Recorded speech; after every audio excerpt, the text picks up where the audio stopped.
The massive chamber of the Galactic Council hummed with activity as representatives from 100 worlds gathered for an unprecedented announcement. The Council had discovered a new spacefaring civilization, humans from a planet called Earth. What made this discovery particularly interesting was the unusual size of their ships. Admiral Bill Ross stood at the central podium, his scaled skin gleaming under the chamber's lights as he prepared to address the assembly. As the head of the Council's First Contact Division, he had reviewed the initial scans countless times, each review making him more amused than the last. "Distinguished members of the Council," he began, his voice carrying across the chamber. "Today we welcome representatives from Earth. However, I must share something rather entertaining." He pressed a button, and a hologram appeared, showing a comparison between standard galactic vessels and human ships. The difference was stark. Human ships were barely a quarter the size of the smallest alien vessels. Laughter rippled through the chamber. Some delegates didn't even try to hide their amusement, while others whispered behind their hands. The human delegation, led by Captain Tom Walker, stood silently at the entrance, watching the reaction to their ships. "As you can see," Admiral Ross continued, barely containing his own chuckles, "our new friends seem to have a rather minimal approach to shipbuilding.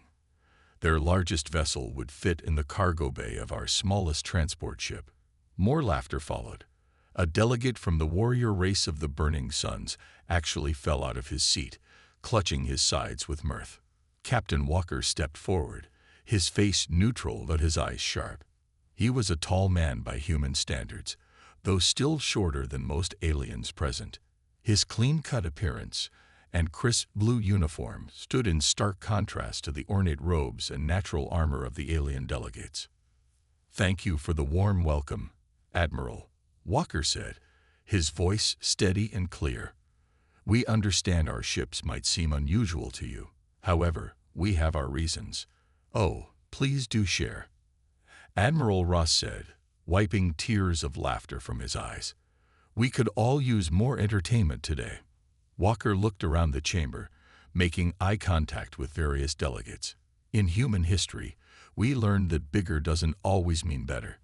We focused on efficiency, maneuverability, and precision rather than size." "Efficiency," scoffed a delegate from the Metal Worlds. "Your ships couldn't even carry enough fuel for long-range travel." "We have our ways," Walker replied simply, maintaining his composure. "Perhaps time will tell who made the right choices." Admiral Ross waved his hand dismissively. "Yes, yes. Very philosophical. Now let's discuss the terms of your integration into the galactic community. Given your limited capabilities, we'll need to establish proper protection protocols for your vessels." The human delegation remained silent as Ross continued to outline a series of restrictive measures, each one more condescending than the last. They listened as the Council proposed designated safe routes for human ships, mandatory escort requirements, and special considerations for their unique situation. Throughout it all, Captain Walker maintained his dignity. He knew something the Council didn't. The small size of human ships was no accident. Years of warfare on Earth had taught humans that agility and precision could overcome brute force. Their ships weren't small because they couldn't build bigger ones. They were small because that's what worked best. As the meeting concluded, Admiral Ross approached Walker with a patronizing smile. "Don't worry, Captain. Under our protection, your tiny fleet will be safe."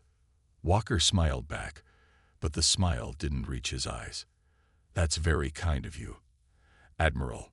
We look forward to showing you what our tiny fleet can do." As the human delegation left the chamber, the laughter and jokes continued.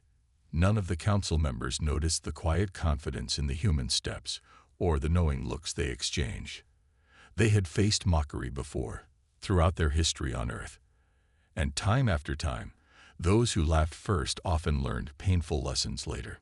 The first contact was over, but it had set in motion events that would shake the galaxy. The Council thought they were dealing with an inferior civilization. They would soon learn that in space, just as on Earth, appearances could be deceiving, and size wasn't everything. Little did they know, the human small ships housed technologies and capabilities that would redefine space warfare. But for now, they laughed, and the humans let them laugh. The time for demonstrations would come soon enough. 2 months after the first contact meeting, the situation in space had grown tense. Reports flooded into Earth's Space Command about various encounters between human vessels and alien ships. The pattern was becoming clear. They were being tested. Captain Mike Roberts stood on the bridge of his cargo ship Star Runner, watching as 3 massive alien vessels circled his position. His crew remained calm, following the protocols they had trained for countless times. Another inspection request, Captain, reported his communications officer, Jack. Third one this week. Roberts sighed, but kept his voice steady. Grant them permission. Standard procedure. The alien ships, each one nearly 5 times the size of the Star Runner, moved closer. Their crews made no attempt to hide their contempt as they began their inspection. Look at this tiny thing, the alien inspector's voice crackled over the comm. It's like checking a toy ship. Are you sure this isn't a shuttle pod that got lost from its mothership? The human crew maintained their professional demeanor as the aliens swaggered through their ship, making jokes and deliberately bumping into equipment. This scene was playing out across dozens of trade routes, as alien species seemed to take special pleasure in harassing the tiny human vessels. Back at Earth Space Command, Intelligence Officer Linda Peters studied the reports flooding her screens. She had noticed something the aliens hadn't. Not a single human ship had been successfully pirated or damaged in these encounters. "Commander," she called to her superior, "I've found a pattern."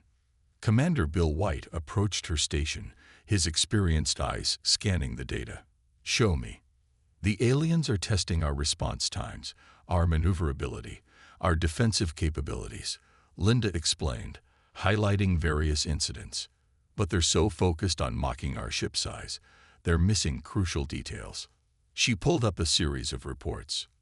"Notice how every time they try to scan our internal systems, they get different readings, or how their sensors can't seem to get a proper lock on our engine signatures."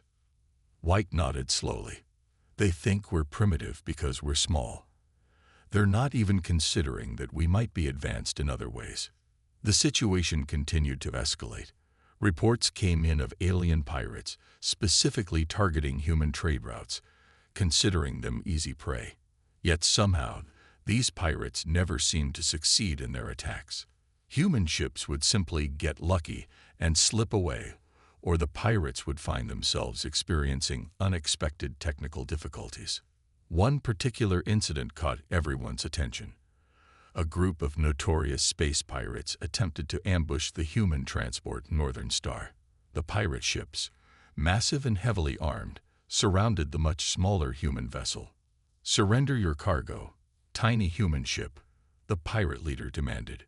"Your small vessel is no match for our fleet." The Northern Star's captain, Tom Harris, responded with remarkable calm. "I suggest you check your sensor readings again."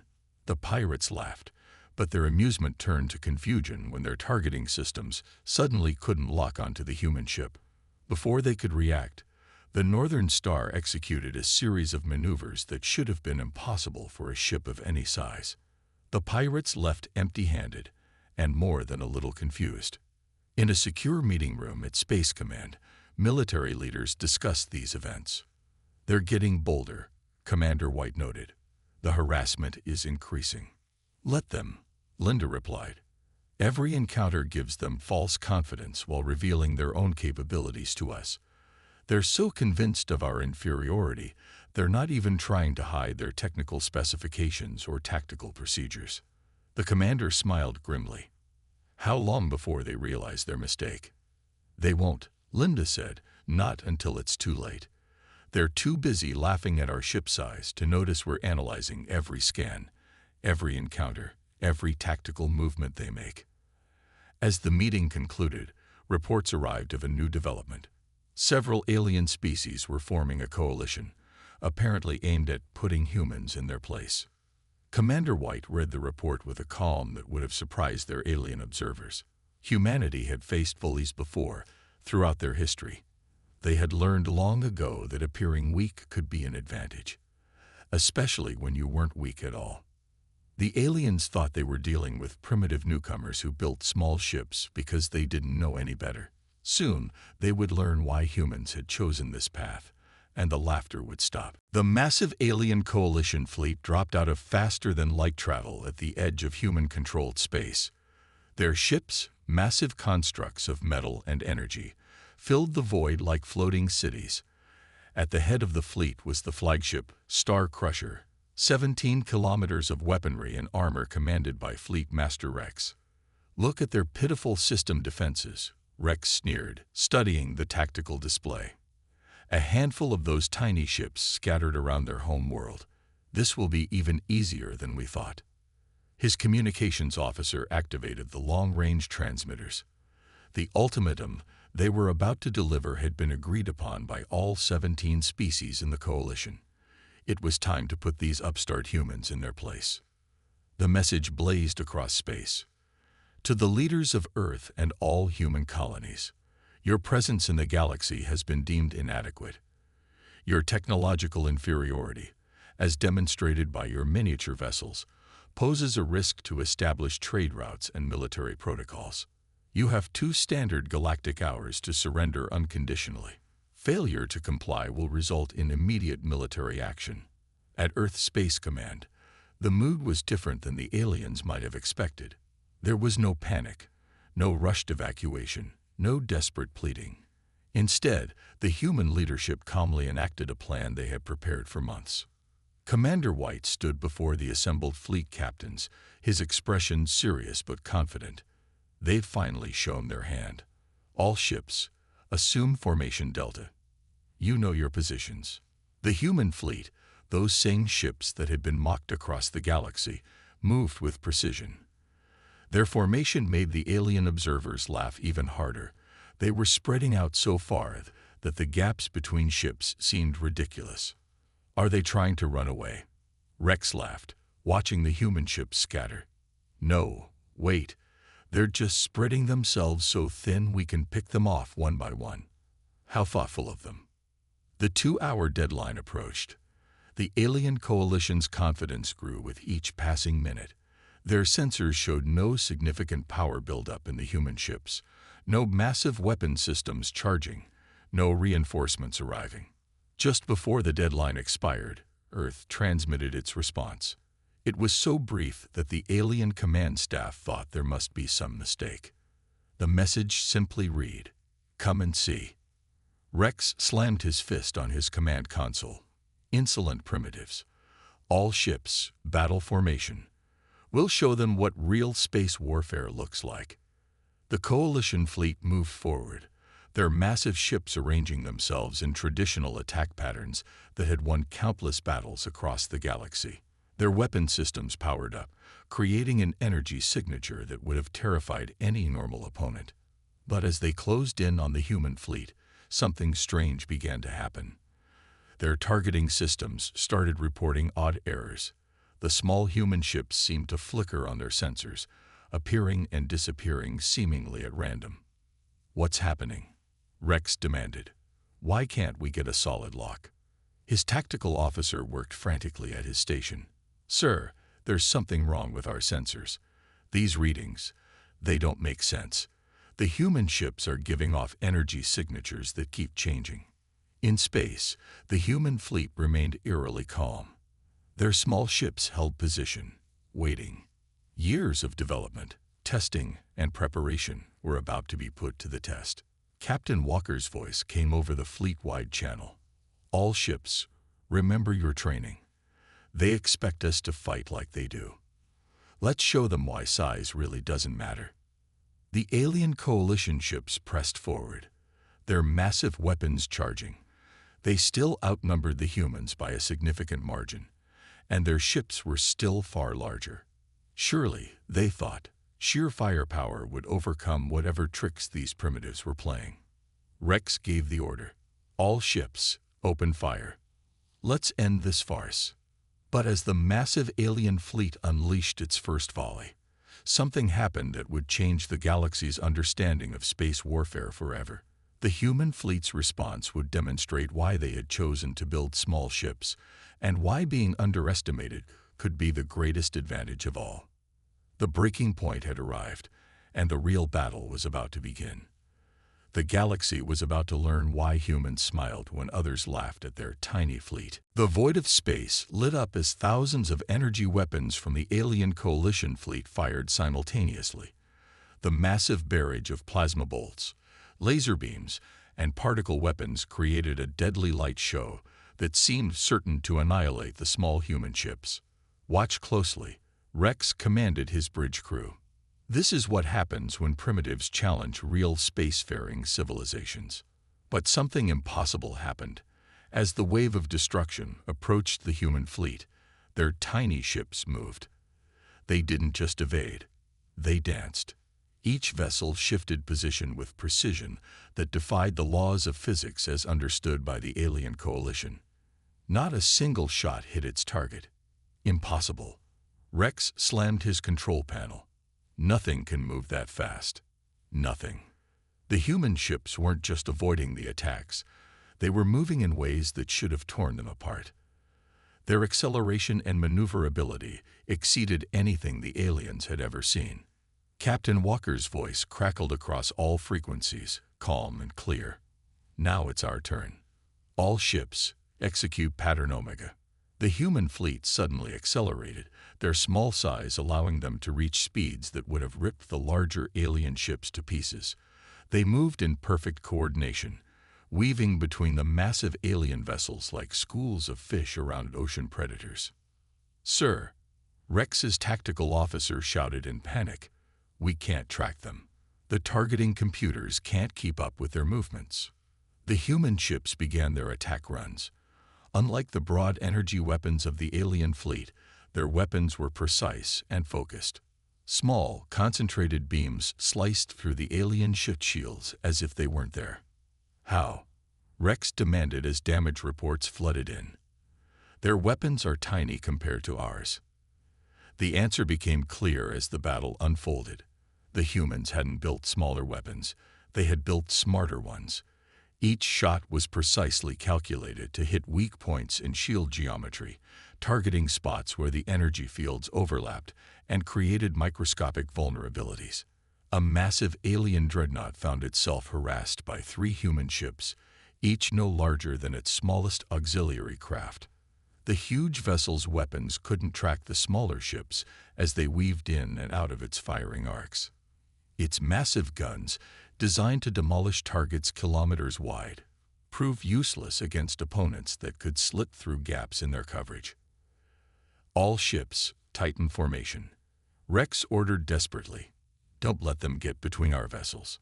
But that was exactly what the human fleet wanted. As the alien ships clustered together, they created more blind spots, more areas where their massive weapons couldn't target effectively without risking friendly fire. The human ships exploited every weakness. Their small size allowed them to maneuver in spaces the alien vessels had to avoid.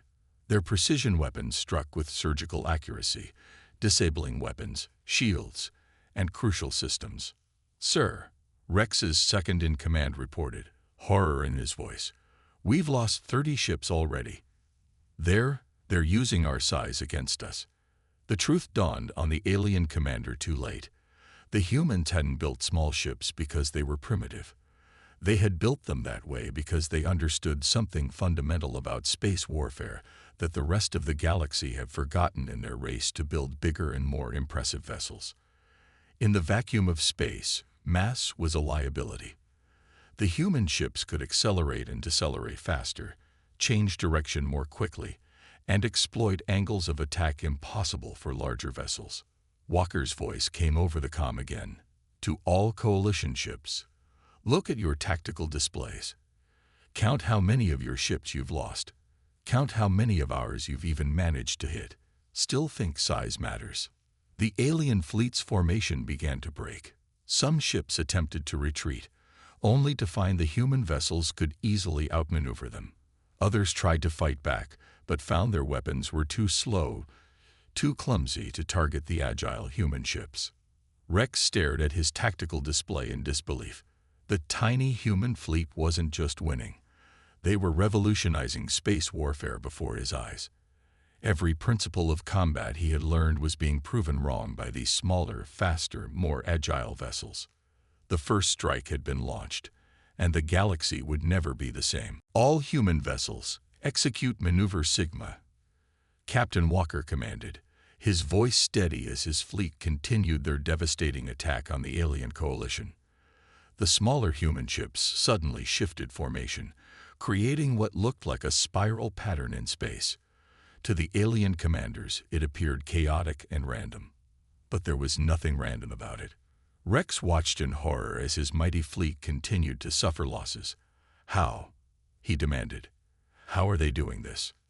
His answer came as a human ship, barely visible against the backdrop of space, transmitted on an open channel.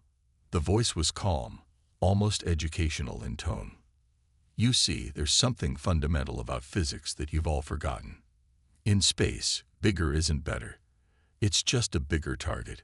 Our ships aren't tiny because we can't build larger ones. They're precisely this size because that's what works best.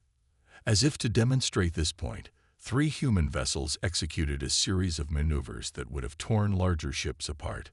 They wove through the space between 2 alien dreadnoughts, their precision weapons striking vulnerable points that the massive ships couldn't protect. Look at your own ships, the transmission continued. How much of your mass is dedicated to just holding your vessel together? How much power do you waste moving all that extra weight? We stripped away everything unnecessary. Every gram of our ship serves a purpose. The alien coalition's massive weapons continued to fire, filling space with deadly energy, and continuing to miss their targets. The human ship's movements seemed to defy the laws of physics, but they were actually working perfectly within them. An alien cruiser, desperately trying to target a human vessel, found itself outmaneuvered completely. The smaller ship slipped into a blind spot directly above the cruiser's main weapon array, a spot that would have been impossible for a larger vessel to reach. "Sir," one of Rex's officers reported, "analysis of their attack patterns shows they're not just moving randomly. They're using our own ship designs against us. They know exactly where our blind spots are." The truth hit Rex like a physical blow. During all those months of inspections and harassment, the humans hadn't been helpless victims. They had been studying their future opponents, learning every weakness, mapping every vulnerability. A new transmission cut through the chaos, this time from Commander White.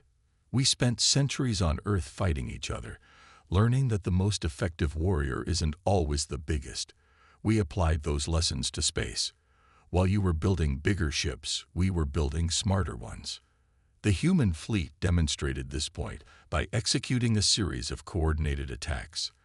Their small ships moved in perfect synchronization, striking from multiple angles simultaneously. The alien coalition's massive vessels couldn't track them all, couldn't bring their weapons to bear quickly enough. "Our engines are smaller, but proportionally more powerful," White continued. "Our weapons are smaller, but more precise. Our shields might be smaller, but they're focused exactly where they need to be. Nothing is wasted. Nothing is oversized. Everything is exactly as large as it needs to be. No more, no less." The battle continued to turn against the alien coalition. Their huge ships, once symbols of power and dominance, had become liabilities. They couldn't pursue the human vessels, couldn't maneuver quickly enough to defend themselves, couldn't even retreat effectively. Rex watched as another of his massive dreadnoughts fell to precisely targeted strikes from ships he had once compared to toys. The humans hadn't just built smaller ships, they had revolutionized space combat itself. Final lesson. Walker's voice came through again. "Size matters most when you're trying to hit something. And right now, your ships are very, very easy to hit." The truth of humanity's approach to spacecraft design was finally revealed. They hadn't built small ships because they were technologically inferior. They had built them that way because they understood something fundamental about space warfare that the rest of the galaxy had forgotten in their race to build ever larger vessels. The galaxy was learning a hard lesson. Sometimes the smallest opponent could be the most dangerous, especially when they had been underestimated for so long. The battle had entered its third hour, and the massive alien coalition fleet was in chaos. Their formation, once proud and imposing, had crumbled under the relentless assault of the human ships they had mocked for so long. "All ships, execute Swarm Pattern Delta," Captain Walker commanded. The human fleet responded instantly, breaking into smaller groups that moved with deadly precision. Rex watched in horror as 3 of his largest dreadnoughts found themselves surrounded by groups of 5 human ships each. The smaller vessels moved in perfect coordination, weaving patterns that made them nearly impossible to target while striking with devastating accuracy. Their formation, "It's like watching a dance," one of Rex's officers whispered, both terrified and amazed. The human ships demonstrated maneuvers that the alien coalition had thought impossible. They executed tight turns that would have torn larger ships apart, used gravitational forces to slingshot around larger vessels, and accelerated at speeds that would have crushed the crew of any standard ship. How are their crews surviving those maneuvers? Rex demanded, watching the human vessel pull a turn that should have generated lethal G-forces. The answer came as another transmission from Commander White. "Inertial dampening isn't about size, it's about efficiency. Your massive ships waste energy trying to stabilize their entire volume. Our systems only need to protect our essential areas." A squadron of human ships demonstrated this point by executing a complex spiral maneuver around an alien battleship. Their movements were so precise, so perfectly coordinated, that the larger vessel's weapons couldn't track any of them. Meanwhile, each human ship struck at different weak points, systematically dismantling the battleship's defenses. "Sir, we've lost contact with the entire Third Fleet," an officer reported to Rex. "The human ships, they're not just fighting us, they're hurting us." It was true. The human fleet had turned space itself into a weapon. Their small ships used the vastness of space to their advantage, forcing the larger alien vessels into positions where their size worked against them. When alien ships tried to retreat, they found human vessels had already cut off their escape routes. "Look at how they move," Rex's tactical officer observed. "They're not just attacking randomly. Every movement has a purpose. Every position they take blocks one of our options." The tide had turned completely.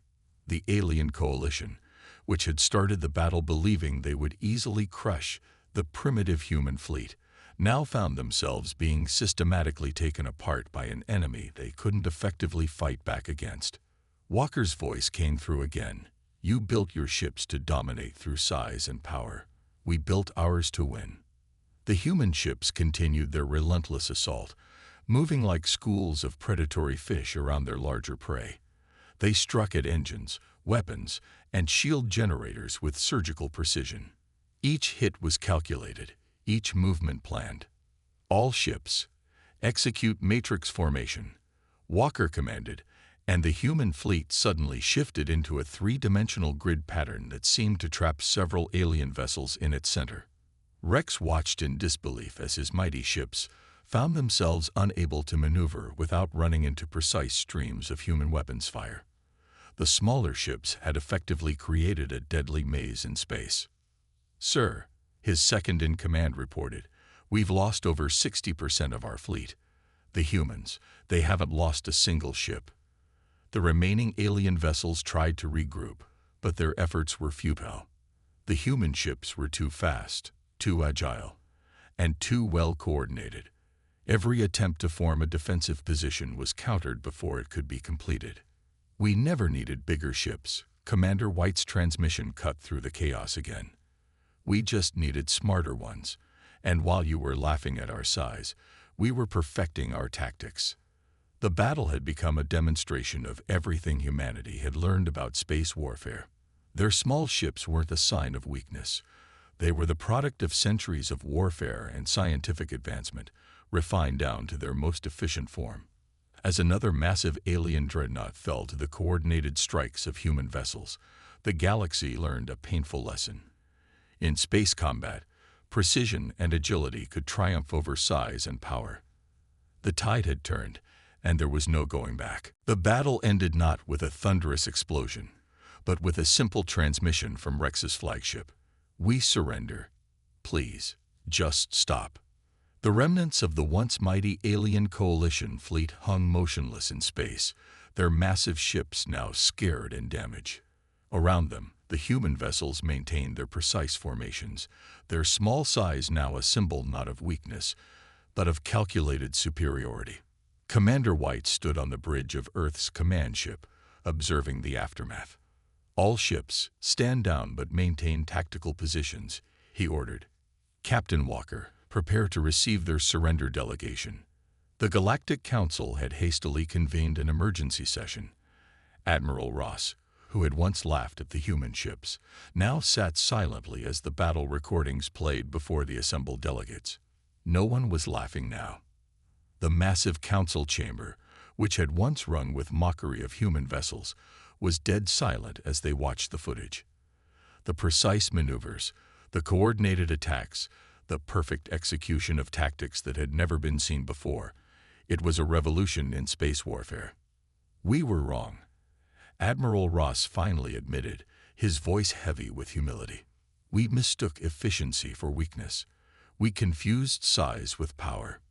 In the docking bay of Earth's command ship, the surrender ceremony took place. Rex and his remaining command staff walked through the tiny human vessel with new eyes. They saw now what they had missed before: the precision in every design choice, the purpose behind every dimension. "Your ship," Rex said to Walker, looking around. "It's not just small. It's perfect. Not a single centimeter wasted." Walker nodded. "That's what we tried to tell you from the beginning. On Earth, we learned long ago that bigger isn't always better. We applied that lesson to space." The Galactic Council's official peace delegation arrived shortly after. They brought with them a new treaty, one that recognized humanity not as primitive newcomers, but as equals, perhaps even superiors in some aspects of space technology. "We would like to learn from you," the lead delegate admitted to Commander White. "Your approach to ship design and space combat. It changes everything we thought we knew." The human response was generous. Instead of demanding reparations or concessions, they offered to share their knowledge. The galaxy had been united in mocking them. Now it would be united in learning from them. "Size and power aren't everything," White explained to the gathered alien representatives. "Efficiency, precision, and understanding fundamental physics, these are what truly matter in space." In the weeks that followed, study groups from across the galaxy came to examine the human ships. What they found amazed them: the inertial dampening systems that allowed for such extreme maneuvers, the precision-engineered weapons that could penetrate shields by exploiting microscopic weaknesses, the revolutionary engine designs that produced such incredible acceleration from such small packages. Admiral Ross made a formal apology before the combined human and alien media. "We laughed at their ships because they were different," he said. "We should have asked why they were different. We should have wondered what they knew that we didn't." The galaxy changed after that battle. Ship designs began to shrink across all species. The era of massive city-sized vessels gave way to smaller, more efficient craft, but none quite matched the perfect balance achieved by human engineers. "The funny thing is," Walker said during a peace conference, "we tried building bigger ships at first, but every time we made them larger, they got less effective. So we went the other way. We made them smaller, more efficient, more precise. And look where it got us." The final piece of the peace treaty included a new designation for Earth and humanity. They were no longer seen as newcomers to be protected or primitives to be mocked. They were recognized as innovators, teachers, pioneers of a new age in space travel and combat. As the galaxy entered this new era, the human fleet maintained its watch over Earth. Their small ships, once a source of ridicule, now commanded respect wherever they went. They had proved that true power didn't come from size or brute force, but from intelligence, efficiency, and the courage to do things differently. The tiny fleet had changed the galaxy forever, and the laughter had finally stopped.